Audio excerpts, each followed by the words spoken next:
the Government Transformation Show, the podcast for public sector changemakers. I'm Sam Birchall, Senior Reporter at Government Transformation Magazine, and today I'm joined by Rich Buckley, VP at CGI, and we're talking about what's next for data interoperability in government. So this conversation touches on some of the themes and discussions Rich heard at our Government Data Summit, where CGI hosted roundtable discussions on data interoperability and integration, particularly around best practices and what tools are currently being used to facilitate this. In this episode, there's lots of food for thought in baking in data quality, assurance, automation, governance and culture, and we get some hints at what the future of data integration might look like in government. All that to come, so let's jump straight in. Hi Rich, welcome to the Government Transformation Show. How are you doing today? I'm great, thanks. I'm enjoying the hot weather that we've got at the moment. So. Makes a nice change, doesn't it? It does indeed, yeah. Great stuff. So we're talking today about data interoperability, and I know this is a topic that is very close to your heart, and you and your CGI colleagues hosted a roundtable on this at our Government Data Summit in May. So really keen to pick your brain on where you're seeing this with regards to kind of best practices, biggest opportunities, and where you think better data integration will kind of take government next. But before we dive into all that good stuff, Rich, could you talk me through kind of where you're approaching this topic from? So what is it that you do at CGI, and where's your kind of area of expertise in this? Yeah, sure. May seems like a long time ago now, but it wasn't that long ago, really. But yes, so by way of introduction, my role at CGI involves quite a bit of CTO advisory duties for our central government clients. And this is mainly around the work of digital transformation that we do with our clients. So CGI gets to see this sort of helicopter view across all the government departments, and we can facilitate and ensure that knowledge transfer and technology gets reused across those departments and those programs of work. So we can enable that data, that knowledge to be shared, bearing in mind the confidentiality boundaries that you'd have on a project normally. But I think it's really good to see that good practices applied everywhere. Yeah, definitely. And keen to kind of, I guess, get started by getting a quick lay of the land from you. So sort of looking at the last 12 months, there are signs that data interoperability is really moving up the agenda. And I think certainly from my experience at the summit, there was definitely a buzz around the opportunities we're witnessing to not just sort of swap data between organizations, but also to share knowledge, ideas, and kind of best use cases. And so I think for the first time, perhaps strategic, successful data interoperability really feels like very much within government's grasp. Do you agree? Do you get a sense that there is now a wider appreciation of the benefits of cross-government data integration, and kind of what kind of progress are you seeing in that throughout different government departments? I think it's true that there's more awareness. Whether it's actually happening, the coalface is a different matter, but there's sort of embryonic steps to it. Data interchange can take many forms. We've got very heritage systems that where data interchange could be as primitive as a PDF being sent on an email, and you could probably think about why that was put in place back in the day when it was done. It was probably a manual process. Somebody attached what they had available at the time and they forwarded it onto another department, and we've automated the approach that's done. So it's now a computer that's taking that PDF and attaching it to an email and passing it on. That's a very manual process that's just been automated. That's not what I would call true data interoperability. I think for true data interoperability, you have to be using modern data expressions, self-describing data, APIs, those types of things. But it's a very wide and vast topic. And one of the great things about this summit was that it opened my eyes to sort of the breadth of this and different perspectives on the problem. A lot of people in departments are starting to talk about data interoperability, but it's still very early stage in terms of widespread adoption and knowledge, or even knowledge about what good looks like. I think everybody says, yes, we need to do more of it. It's really important, but are not quite sure about what that good looks like and how they get there. I think there's ever more increasing understanding of how data can power an organization, how data can be the fuel within an organization, how it can transform businesses and address some of the challenges that business happens. But you need to have a lot of data hygiene in that respect. So it comes to security, the processing of data, the curation of that data. It can't just be a pool of data that doesn't get maintained. It has to live and breathe. I think from the roundtable discussions, most people we spoke to recognise that government processes can be made more efficient, but there's always the argument of, well, that's always how we've done it. It's why do we want to change? Why should we change it? What's in it for me if we change it. And also, I think a lot of new engagements and new transformations within government are largely under pressure to deliver the core ask without thinking about all extra nice bells and whistles that they could add to the project. There's a lot of there's not very much appetite for presenting new data feeds if nobody's going to be consuming them. So you would always be asked to integrate with existing data feeds, and by integrating with existing data feeds, you perpetuate the legacy in effect. A modern startup might open a set of APIs and say, developers come and start using this, and over time they'll be adopted. I think a government project needs to be very bold to present some APIs and then hope that the developers and the other departments come and start using that, because that requires work to be done on their side. I think the GDS, the Government Digital Service Toolkit, is very good and goes a large way to start adopting best practice in a common way of doing things. And I think it would be good to leverage that to cover data techniques for data interoperability and data standards. There's lots of ways it could play out. Yeah. So I think to summarise that, really, maturity is growing, and the work that the CDDO office are doing to present best practice is very good and great benefit to all the departments. I think projects need to have data interoperability called out as part of the requirements, but also the funding made available to allow those things to happen. And also staff need to have a common understanding of data literacy. Yeah. And it's good to see those conversations starting to happen, but early days. Absolutely. And yeah, so I guess it's good to hear that it's definitely on the agenda. It's firmly on the agenda now, but perhaps a little bit more work is kind of needed around what we can do to take it to the next level. And as you mentioned, sort of GDS Toolkit, very, very interesting initiative that's coming. It'll hopefully give a massive boost to that and kind of raising awareness of how actually to get there now that it is kind of on the agenda. Yeah, that goes some way to say what good might look like. Yeah, I think it'll be really interesting to see how that plays out in the next few months, few years. But Rich, really keen to get your thoughts on where you think the biggest opportunities for better data integration, to kind of how it can really transform government delivery and public sector services. So where do you think this has the most potential? Right, where do I start on this? Okay, I'm going to take two views. I'm going to say the B2C and B2B. So from a B2C perspective, so think about a consumer using government services. There's an opportunity for single government accounts to take to be used for all your government interactions.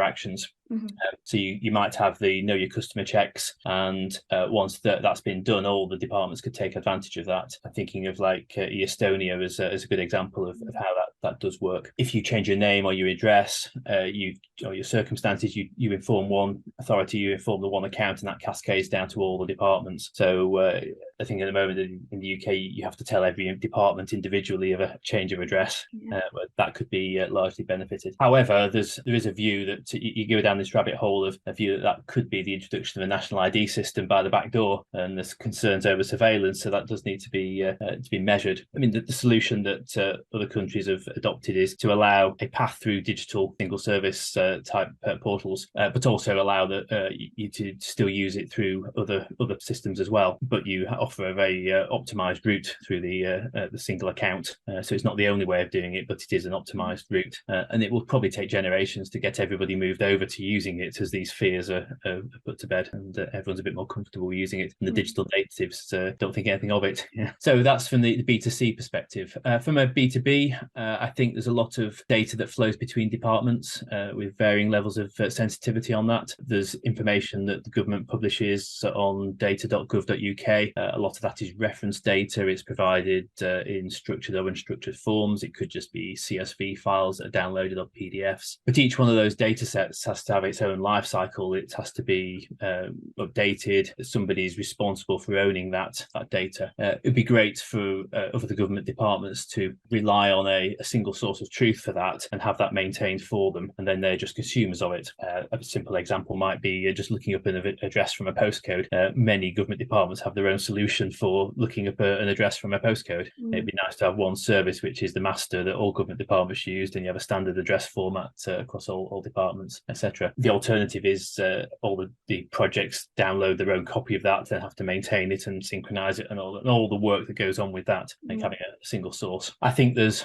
opportunities for standard definitions of schema. This is allowing data to be self-describing. So in the roundtable discussion, we discussed how a person record might go around, what attributes a person has, and are they standard across departments, so that you give somebody another department a person record, and they know what fields are in it and how to interpret that. So that was a good example, and I think CDDO and GDS could assist on that. Common schemas for known things, typically physical things. Yeah. At the conference, we also discussed the concept of sharing data, but sharing the information that data provides without sharing the data itself, which was a very interesting concept. So if you're not needing the actual detail of the data, but are interested in an aggregation of that, so some statistical representation of the data, a simple case might be maximum, minimums, averages, that type of stuff, but you don't actually need the record by record data. You could make a query onto another system and get that information back without needing the data itself. So that so roll-ups and aggregations without needing the actual data. I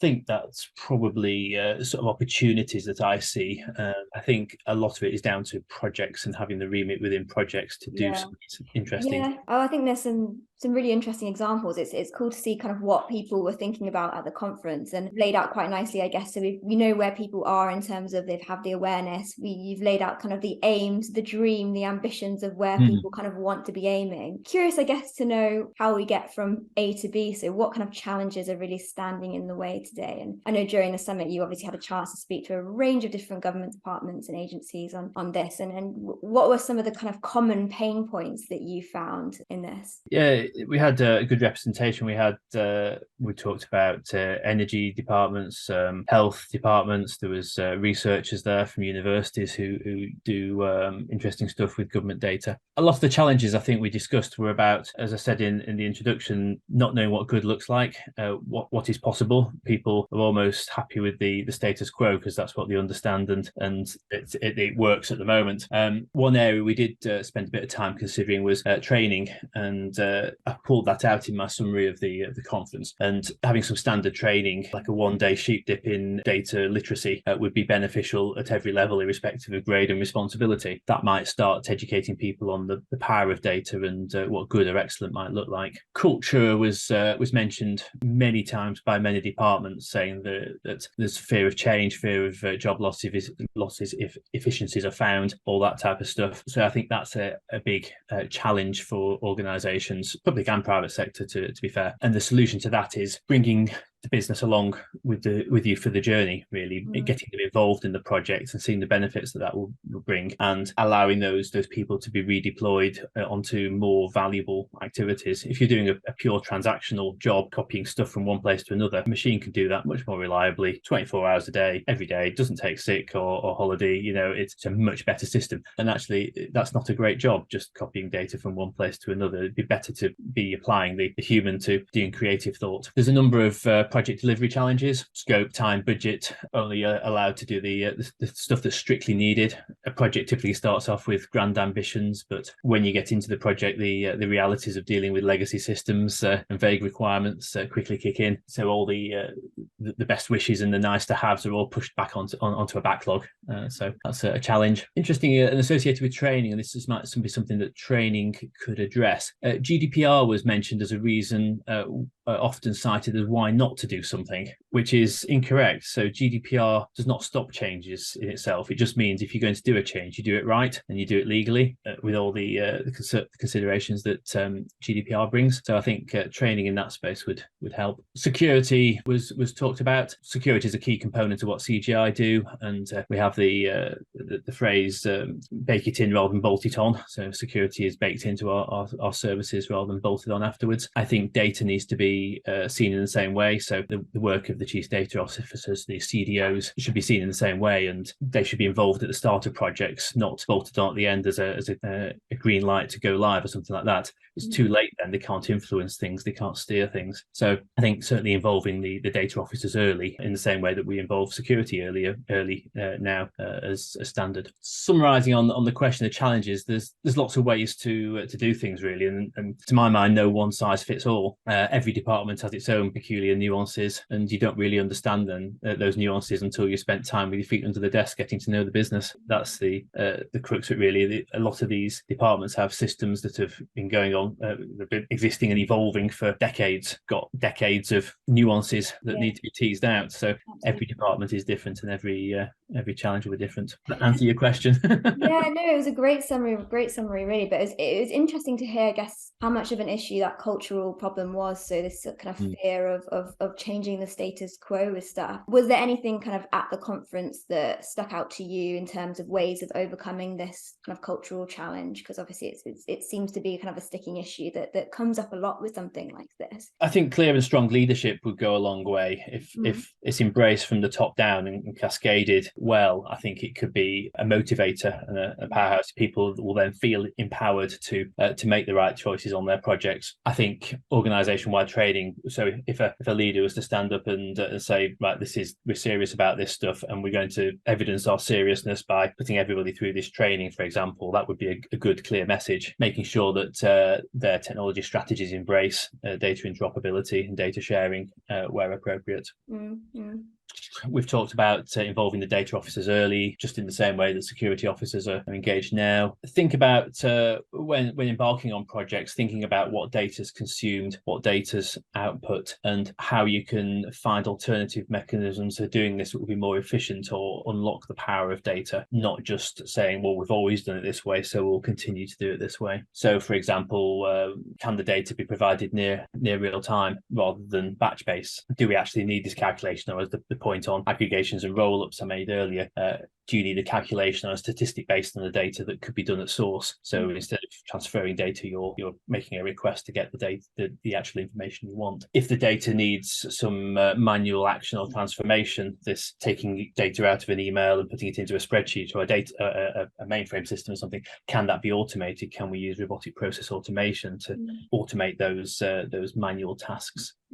On a project basis, could you put proxies in place so that legacy interfaces are maintained, but are proxied through in a way that you could swap it out at a later date? So you isolate the application or the system from the interfaces, so provide a level of separation. I think really I would encourage people to be bold and ambitious with what they're trying to achieve. Try new approaches, but try and keep the blast radius small. Yeah, think big and start small, and incremental improvements on that. So don't try and bite off more than you can chew. Look for where you'll get the most gains quickest and tackle those. Nice. Yeah, no, some really good examples there of kind of improving a data handling culture that enables that data interoperability. It's great to hear some of those suggestions. Curious to dig a bit more into, I guess, kind of what the secret is to successful data creation around sort of, you mentioned a few kind of best practices. Is there any kind of case studies you can hold up as shining examples of good practice in data interoperability? Let's see what I can talk about. Right. Without getting anyone in trouble. I think a successful data integration would involve some of the following, and this is not an exhaustive list. This is just like a starting point, start of a 10. So I think clear that the data integration itself, if you're doing data integration and data interoperability, it needs to serve the needs of the business. There's no point doing it for change's sake or for technology's sake. The business needs to be better off for having done this work. For putting effort into this space, you need to have a better system. You could measure better in many ways, but I think the change should be subservient to the needs of the business. So that's the thing. The right data needs to be in the right place, in the right format at the right time. So timely data, and I can think of an example of that I might talk about later on. Security needs to be baked in for sure. So that's thinking about data in transit, making sure it's encrypted and protected, making sure you've got non-repudiation of data, that you can trust the data you've received to make sure it's authentic, that type of thing. I think that there needs to be a clear owner for the data you're consuming.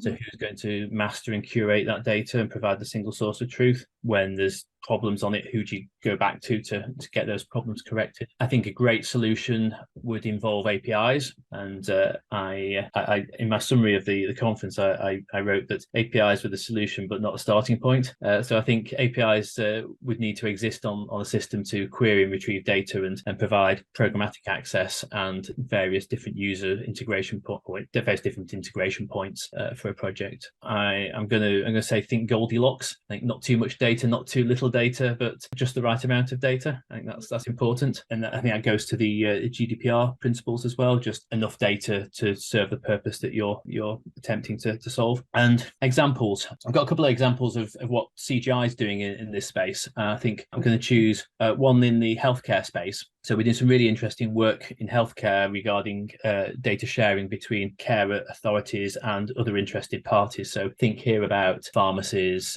research establishments, NHS trusts, aftercare organisations. And we're using a platform called Trusted Fabric. This allows patient records to be shared securely between these institutions rather than being copied around. And the result of this is a very large distributed database. So there's no one single master database. Every authority in the ecosystem masters their own data, but overall the platform allows you to share data securely. So each simple ways thinking about it is, if you imagine NHS trusts each masters their own data, but you can share those between each other, and that and outside the authority, and then research organisations could get aggregations and roll-ups of that type of data. So if you were interested in heart conditions in a certain demographic of the population, you're not interested in the individual people's name or address or age. You might be interested in region, I suppose, or age. You're not interested in the details. You want the aggregations, so you could get that information out securely using this mechanism. So this is taking modern communications, modern database platforms and technologies, and distributed ledger techniques to provide a secure and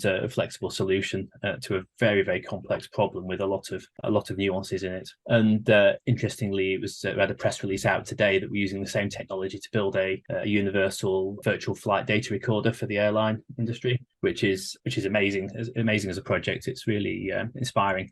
You can imagine the stakeholders involved in that type of activity, and the data integration points, and the security and the data standards and the complexity associated with that. So I think that those two are really good examples of doing complex things well. Yeah, you almost heard it here first, but being there first, unfortunately. Depends when we publish.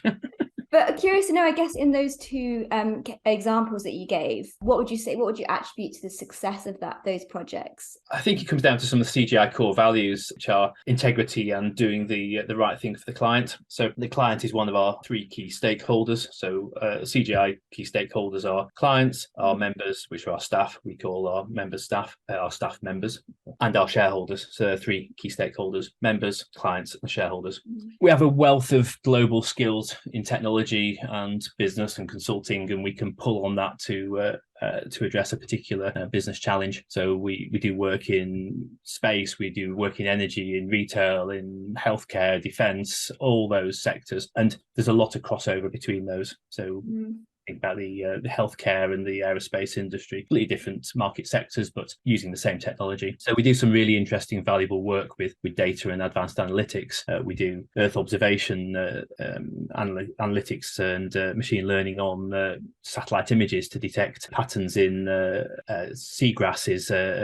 One of our pro bono projects. So seagrass is one of our pro bono projects where we're using satellite images to predict and identify the growth of seagrass communities so that they can be protected. We've got a lot of interesting stuff on our website about that. So in my experience, no one solution fits all. I think I've said this before, but we have the global talent pool, the enthusiasm and the care for the client to be able to apply our knowledge and experience to business problems. So I think that's some of what can CGI do to bring to these projects.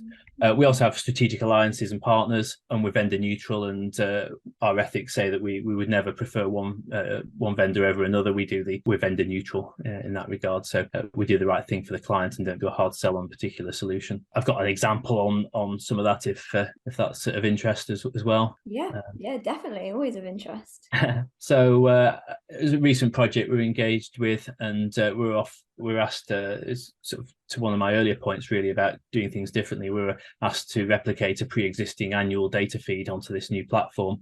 And on this system, a large amount of data was received once a year, and it took a long time for that data to be processed and the system stabilized after that large ingest of new data. So CGI proposed making this a daily feed rather than an annual feed. The idea being that the system's updated a lot more real time. So effectively only ever a day out. And you'd also reduce the impact of that large annual event by doing a small trickle rather than a large burst of data. We engaged with the data supplier on that, and they were happy to support a daily model, and actually even had APIs to support that. So the final solution will end up being a much better system. We'll use APIs to get that data in, and we haven't just repeated the legacy interface that we were asked to originally. Okay, thinking outside the box. Yeah.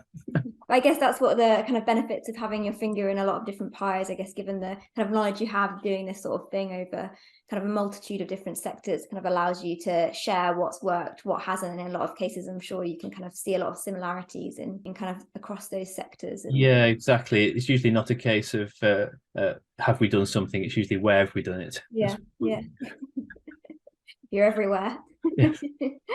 Great stuff. Rich, kind of before you leave us, keen to kind of get your final thoughts, thinking about the summit. I know it's been a few weeks now, but if you can think back, curious to get your thoughts on kind of key themes, takeaways, anything else that stood out, any lessons learned, and perhaps any hints at where data interoperability will take government next. Right. Okay. So key takeaways. I have to go back to my notes that I did after the conference on this. So I think I mentioned it a couple of times already, but a one-day data essentials training activity would be really beneficial to all staff. Doesn't matter what grade or position or role in the company. I think everybody would benefit from that, and that would help mitigate some of the GDPR change stick that's been used. So I think that's a takeaway. It'd be nice for that to be standardized, and you end up doing it almost a bit like organizations do their refresher security training. You have the refresher data awareness training, and it's just a standard thing, really. We've talked quite a bit about it in this conversation, but culture is always this big barrier. You have to bring along the business as part of that. So the change management aspect and the enterprise change is important. That transformation journey, everybody needs to be involved with the change and not have change applied to them. So I think that will help with the culture. And I think having that, as I said earlier, the top down and be bold type ambitions would be really good. I think data should be viewed as information and organization fuel. Certainly a lot of the digital native companies understand this and have benefited hugely from knowledge of how data can affect their organization and shape their organizations. So that's those three are a bit about the organization and the people side of it. Onto the technology side, so I think we've talked about data standards allow data to be self-describing. My example of a person and an address are trivial examples. There's a lot more complex ones, but allow that to be encourage data interoperability. As I said earlier, APIs are probably the answer, but not the starting point. There, you need to make sure that they're serving the business. I think finally the point I said earlier, really, that the data interoperability aspect needs to serve the needs of the business and the consumer. If it doesn't serve those needs, there's no point doing it. Some great takeaways there, and well remembered as well. But no, thank you so much for your time and for your themes that you brought out and kind of taking us through that. It's really interesting. But yeah, thank you so much for your time. No, I hope that's been useful. It's been very interesting to think back about the summit and reflect on it. So that's thank you for the opportunity to do that as well. So thanks, Sam.